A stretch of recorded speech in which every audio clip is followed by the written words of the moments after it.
We have a clickbait title from the Rolling Stone here with the internet is about to get weird again. The new year offers many promises of an online moment we haven't seen in a quarter century. Big promises, very big promises. It's a dramatic, messy era on the internet. Everything is changing rapidly. There's a broad dissatisfaction with the dominant search engine, which is Google, and activists are worried about the privacy implications of increasingly intrusive online surveillance. While investors prattle on about esoteric topics like digital currencies and virtual reality, back in the real world, users are concerned with how hard it is to message all of their friends on the many different platforms they're using. Perhaps a bit curious about the new social networks that keep popping up. I need to comment on this right away before we get too deep into this. The answer to this complaint that the average users are having is embedded within the things that the investors are talking about that are actually ruining the internet right now, that are destroying what we'd have, like what we consider the traditional internet. I'll go over to how this works after we read through it, but there is a big conflict right now between the traditional ownership marketplace and the users that exist on the internet right now in separate bubbles. So let's keep reading and we'll see what they have to say. Amidst the backdrop of this change, an off-putting nerd named Elon Musk won't stop talking about an everything app called X that will help him manifest his extremist views. Okay, these articles are exceptionally biased, but more than anything, it's a time when the internet seems ripe for change, perhaps even being more wide open to a new cohort of technologies and communities that could reshape the way it works. Millions of people seem poised to connect with each other in new ways as they reconsider the fundamental relationship to technology. Yes, we are existing in a world right now where the internet is being treated like the real world, and it is not the real world. It is software world. The idea, which is really frustrating, that there should be borders on the internet for packets, for bits of information, is not only inefficient, okay, it is not very profitable, okay, it kind of is for certain individuals, but not for the totality of society, and it's socially destructive. So, we'll keep reading. The era I'm talking about is 2000. But it could just as easily be 2024, because this new year offers many echoes of a moment we haven't seen in a quarter century. Some of the most dominant companies on the internet are at risk of losing their relevance, and the rest of us are rethinking our daily habits in ways that will shift the digital landscape as we know it.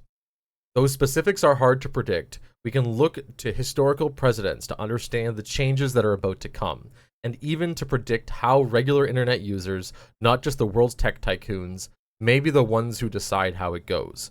Across today's internet, the stores that deliver all the apps on our phones are cracking open the walls between social media platforms. Across today's internet, the stores that deliver all the apps on our phones are cracking open. The walls between social media platforms are coming down. As the old network fail, the headlong rush towards AI is making our search engines and work apps weirder, and often worse. But amidst it all, the human web, the one made by regular people, is resurgent. We are about to see the biggest reshuffle in power on the internet in 25 years. In a way, most of the internet's current users have never seen before. And while some of the drivers of this change have been hyped up or even overhyped, a few of the most important changes haven't gotten discussion at all.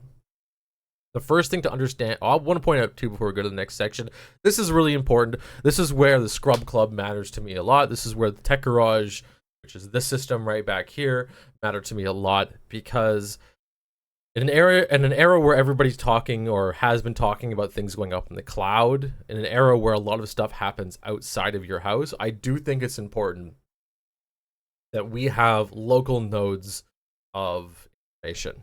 It's a vital part of our society. I think in the future too, everybody will have some form of system securing the network, securing the load of the entire network, to I guess keep society together. It's a bit of a stream setup, but we can always go over that at some point in time too.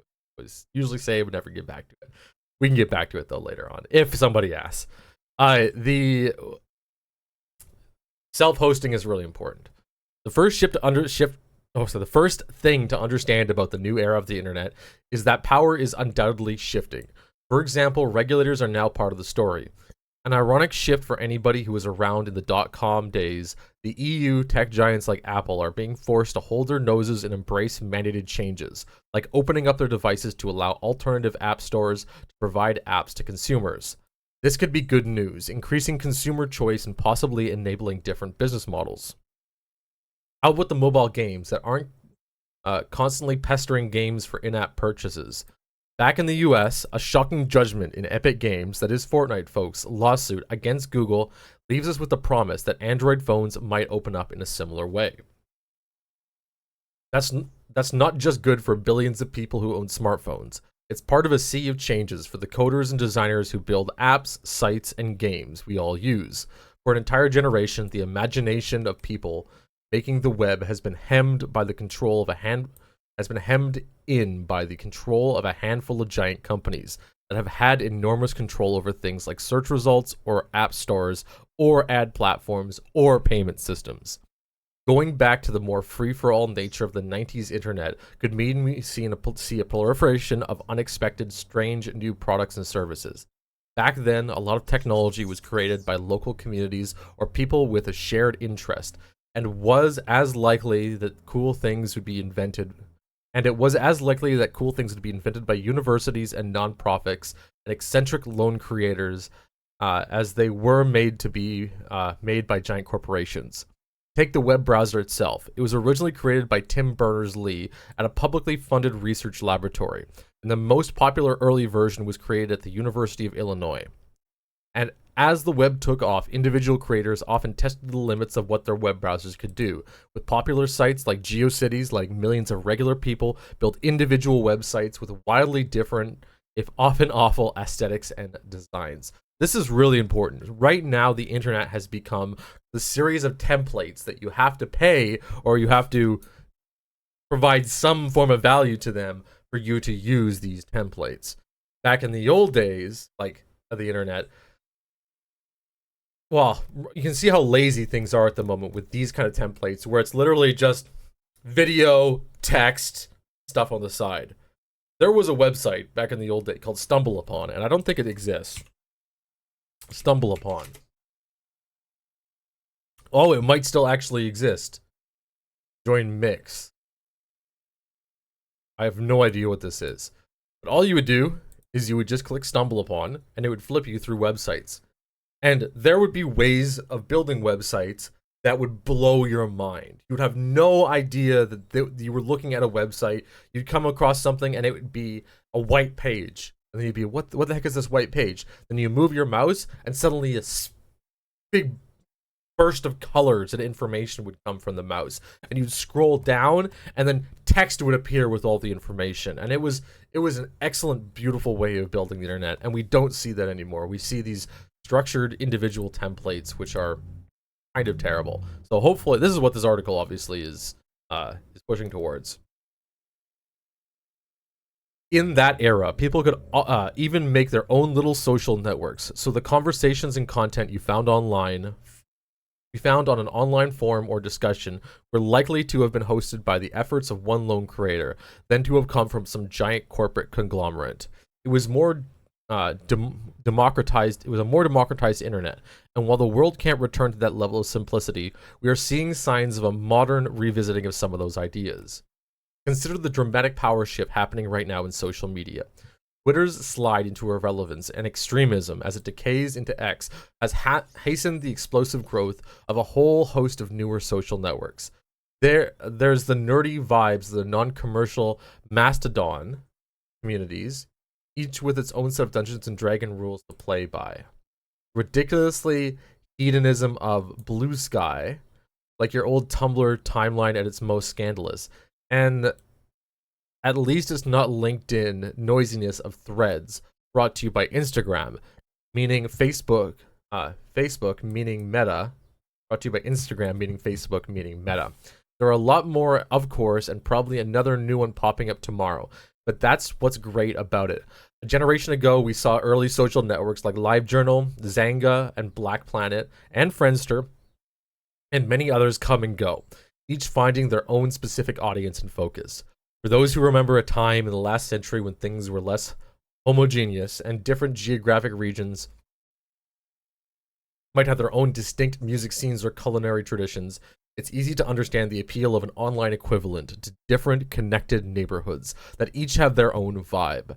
While this is new, more diffuse set of social networks sometimes require a little more tinkering to get started.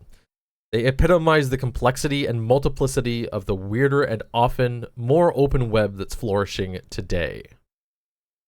What's more, the people who've been quietly keeping the spirit of the human, personal, creative internet alive are seeking resurgence now that the web is up for grabs again.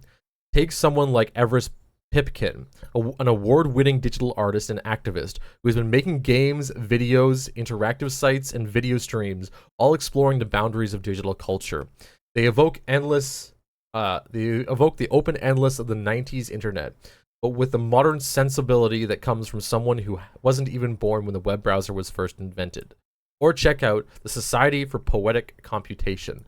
It's an eccentric, deeply charming, self-organized school for people who want to combine art and technology, and a social conscience to make things that are completely different from the generic output of the trillion-dollar titans.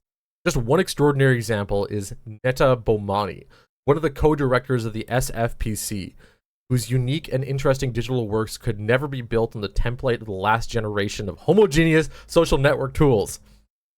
Then there's Mask On Zone, a collaboration with the artist and coder Ritu Gaya, who gives demonstrators and protesters in-context guidance on how to avoid surveillance before, during, and after attending a protest.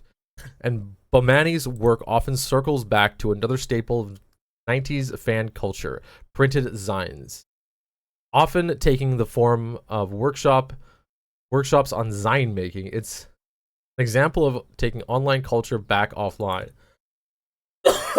showing young creators how their digital relationships inform real-world creativity now, just as it did generations ago.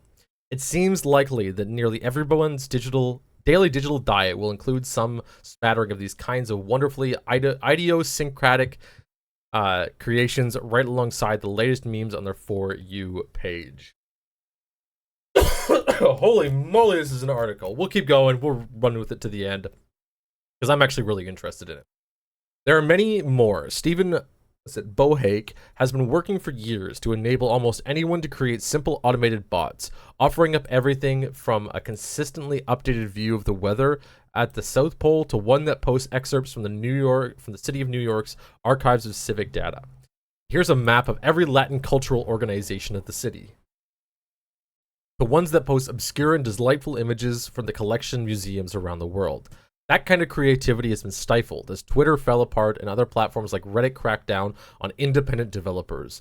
But the rise of new networks and alternative platforms have inspired the resurgence in these kind of creations that hasn't been seen since the early 2000s.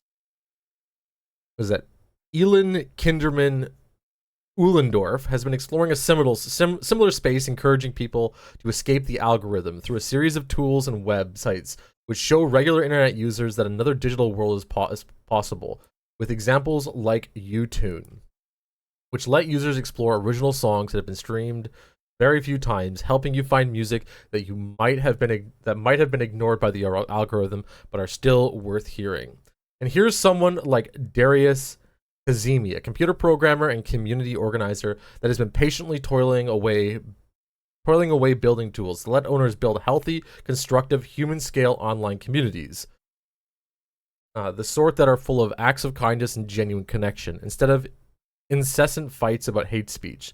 There has been a huge uptick in the interest in Darius' work as the network like Twitter have fallen apart, and a new generation discovers the joy of an internet that's as intimate and connected as a friendly neighborhood.